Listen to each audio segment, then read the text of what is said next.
So today we're continuing our look into the strains of yesterday, and we're exploring one of the legends, one of the godfathers, or maybe I should say godmothers of cannabis as we know it today, and far and away the most famous strain to ever come out from the islands of Hawaii out there in the Pacific. If you haven't already figured it out, we're talking about the one, the only Maui Wowie. Maui Wowie was born in the volcanic soil and tropical climate of the Aloha State. It wasn't really on anyone's radar till the 60s and 70s, not really long after Hawaii became a state in the first place, and cannabis culture was getting into full swing. It's a frosty bud with a euphoric high and some good medicinal qualities as well. It'll take you on a trip straight to the islands. It's a sativa landrace, or pakalolo to the Hawaiians, that's native to the islands. But some people claim there are little Afghan genetics mixed in there too.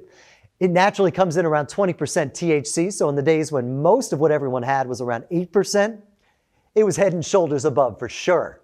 Legend has it, though, that Maui Wowie got its name from the bridging of cultures kind of moment, In the 60s, Maui was filling up with counterculturalists and hippies ducking out of the Vietnam War. Hawaii had only just become a state, remember, and the native Hawaiians, they were not fans of all these long hairs moving in. They were not getting along, to say the least.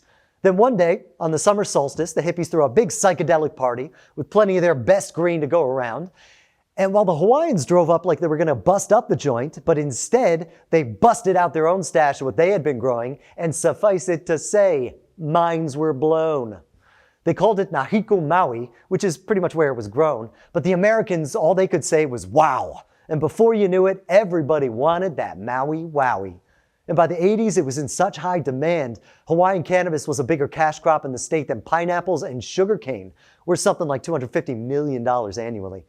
That's when the government really started coming down on it and made it their mission to stamp out cannabis on the island.